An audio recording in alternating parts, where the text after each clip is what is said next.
दुर्ग लोकसभा चुनाव के तहत आज 12 अप्रैल को दुर्ग की कलेक्टर ऋचा प्रकाश चौधरी ने एक अधिसूचना जारी की है और इस अधिसूचना निर्वाचन संबंधित जो है उसके जारी होने के साथ ही आज से नामांकन की प्रक्रिया भी शुरू कर दी गई है। आपको बता दें कि 19 अप्रैल के दोपहर 3 बजे तक ये नामांकन की प्रक्रिया चलेगी और इसके लिए कुछ गाइडलाइन जिला प्रशासन ने निर्धारित की है, जो कि इस किस्म से है। वापसी का जो समय है, नामांकन वापसी का जो समय है वो 22 अप्रैल को 3 बजे तक है। उसके अलावा मतदान 7 मई को होना है। जैसे सबको मालूम है, जो तीसरे चरण का मतदान है उसमें दुर्ग लोकसभा का भी मतदान शामिल है और ये मतदान 7 मई को सुबह 7 बजे से लेकर के शाम को 6 बजे तक चलेगा और यहाँ की जो मतगणना है वो 4 जून को सुबह 8 बजे से शुरू कर दी जाएगी। इस संदर्भ में जो नामांकन की प्रक्रिया है वो कलेक्टर कक्ष में जो 4 नंबर कमरा है उसको तय किया गया है। यहाँ पर जो लोकसभा चुनाव लड़ना चाहते हैं वो अभ्यर्थी अपने प्रस्तावक और अपने एजेंटों के साथ, जिनकी संख्या अधिकतम 5 होगी, और ये लोग जाकर नामांकन जमा कर सकते हैं। इसके लिए जो 2-4 चीज़ें, जो खास गाइडलाइन जो जिला प्रशासन ने बनाई है निर्वाचन आयोग के निर्देशानुसार, वो इस प्रकार है कि अभ्यर्थी को एक बैंक अकाउंट पहले खोलना है और वो एक सेपरेट बैंक अकाउंट होगा जो उनके पास वर्तमान, उसके अलावा जो सिर्फ इस इलेक्शन के लिए होगा। और वो नामांकन जमा करने से 1 दिन पहले उनको एक अकाउंट खोलना है और उसकी जानकारी नामांकन पत्र जमा करते समय देनी है। उसके अलावा तो दूसरी बहुत महत्वपूर्ण बात है उसमें यह है कि नामांकन कक्ष से 100 मीटर के दायरे में बाहर एक बैरिकेड बनाया गया, जहां तक कोई भी अभ्यर्थी अपने प्रस्तावकों, समर्थकों और निर्वाचन एजेंटों के साथ आएगा वो अधिकतम 3 वाहनों का उपयोग कर सकेगा। अधिकतम 3 वाहन 100 मीटर दूर पे खड़े करेंगे और उसकी उन वाहनों की बाकायदा अनुमति उनको पहले से लेनी होगी, इसको दिखाना भी पड़ेगा। तो बहुत ही सख्त नियम पिछले कुछ चुनाव से चल रहे हैं, उसमें जो इस बार का जो नियम है उसके बारे में मैं आपको बता रहा हूँ। और इसके अलावा जो जहाँ तक जमानत राशि का सवाल है, जो सामान्य अभ्यर्थी हैं उनके लिए 25,000 रुपये सिक्योरिटी डिपॉजिट भी देना होगा, जबकि एसटी वर्ग के अभ्यर्थियों के लिए ये राशि 12,500 रुपये निर्धारित की गई है।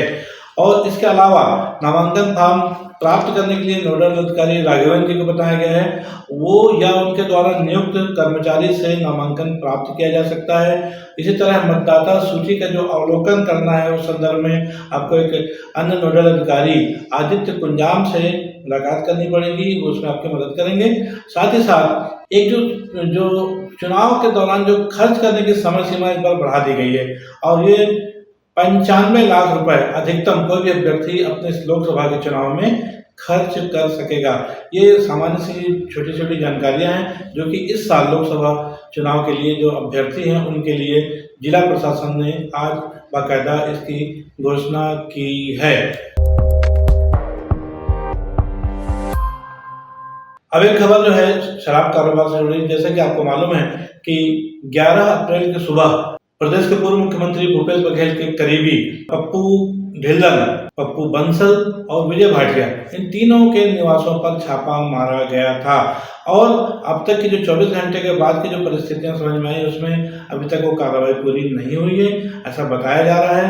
और जो कुछ चीजें जो छन के बाहर आई हैं उसमें यह है कि वहाँ क्या दस्तावेज मिले हैं या इसमें तो कोई अभी एसीबी के अधिकारी अपनी जुबान नहीं खोल रहे हैं, लेकिन जो चीज़ उन्होंने कुछ अलग से बताई है वो ये है कि पप्पू ढिल्लन के घर से उसके 28 बोतलें विदेशी शराब भी मिली हैं और उसके आधार पर धारा जो आबकारी की धारा 34(2) उसके तहत अपराध दर्ज किया गया उसके बेटे जसजीत सिंह, जिसकी उम्र 28 साल है, उसके खिलाफ सफेला थाने में। और इसी तरह पप्पू बंसल के निवास पर जब पुलिस की टीम कल पहुंची थी तो वहां पर ताला लगा हुआ था, घर पे कोई नहीं था। तो एसीबी ने वहां पर एक बाकायदा एक नोटिस चस्पा कर दी है कि ताकि जब भी वो लोग आए ताला खोले तो उस समय एंटी करप्शन ब्यूरो को बुला ले, उनके सामने ही सील खोली जाएगी। ये 2 जगह है। जबकि विजय भाटिया के यहाँ लगभग 12 से ज्यादा अधिकारी छापेमारी कार्रवाई में लिप्त हैं और सुरक्षा कर्मी भी वहां पर हैं। तो कुल मिला के देखा जाए कि अवैध शराब का जो कारोबार जो था, 2000 करोड़ शराब के घोटाले का जो आरोप भूपेश सरकार पर भाजपाइयों ने जो लगाया था उसके तहत ये जांच चल रही है और इसी के तहत लोकसभा चुनाव के दौरान भी भूपेश बघेल के जो समर्थक हैं, जो उनके फॉलोअर्स हैं, उनके खिलाफ ये कार्रवाई जो है चल रही है। देखना है कि कार्रवाई जब कंप्लीट होती है तो और क्या क्या तथ्य सामने आते हैं, कौन कौन से दस्तावेज बरामद होते हैं। इसी बीच एक और शराब कारोबार से जुड़े हुए अरुणपति त्रिपाठी को बिहार से पुलिस अरेस्ट करके आज रायपुर ले आई है, जहां पर उनको जो है कोर्ट में पेश भी किया गया, उससे रिमांड भी मांगी गई है। पहले उस पर देखेंगे एक रिपोर्ट, क्योंकि साथ ही साथ उसमें एक घटना और है। उसमें अरविंद सिंह और अनवर ढेबर, उन्होंने भी, उनको भी जो चूंकि एक उनकी रिमांड खत्म हो गई थी तो आज कोर्ट में उनको फिर से पेश किया गया था, फिर उनसे रिमांड मांगी गई है। और खबर यह है कि 18 अप्रैल तक उनको रिमांड मिल गई है। अब एक खबर कुम्हारी जुड़ी हुई है। कुम्हारी में जो फ्लाईओवर बने हुए हैं, ओवरब्रिज, उससे संबंधित एक खबर है। क्योंकि कुम्हारी के ओवरब्रिज को, जिसमें एक साइड से आवाजाही हो रही थी, दूसरे साइड से आवाजाही बंद थी, और वो लगभग वो भी कंप्लीट हो गई है। जो अंतिम जो मरम्मत होनी है उसके लिए उस ब्रिज को 6 दिनों के लिए बंद किया गया है। अब कंप्लीट मरम्मत होने के बाद उसमें लोड टेस्ट होगा। लोड टेस्टिंग की प्रक्रिया पूरी होने के पश्चात इसको खोल दिया जाएगा आम जनता की सुविधा के लिए। लेकिन जब तक इन 6 दिनों में रायपुर से दुर्ग आने जाने वालों के लिए जो परेशानी का सामना करना पड़ेगा निश्चित रूप से, उसके लिए कुछ डायवर्सन बनाए गए हैं जो ट्रैफिक विभाग ने। और वो ऐसा है कि एक जो रास्ता है, जो चरौदा तक के जो लोग हैं, उनको यदि रायपुर जाना है तो उनको रायल खालसा ढाबा के पास से दाहिने साइड जो रास्ता उड़ला गांव की तरफ जाता है, वो वहां से उड़ला होते हुए कुरुदजी ग्राम है, एक पाहंदा है, अमलेश्वर होते हुए रायपुर जाएंगे।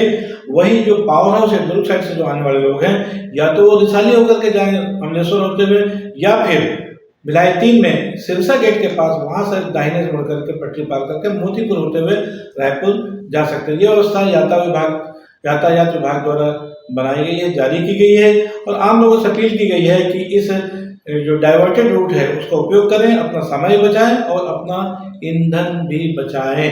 दोस्तों, आज के लिए बस इतना ही। मैं हूं बीडी निजामी और आप देख रहे हैं न्यूज़ T20। हमारी ये खबरें आपको कैसी लगी, इस पर अपनी राय अवश्य दें, और हमारी खबरों को लाइक करें, हमारे चैनल को सब्सक्राइब करें। कल फिर मिलेंगे किसी नई खबर के साथ, तब तक के लिए दीजिए इजाजत। जय हिंद, जय भारत, जय छत्तीसगढ़।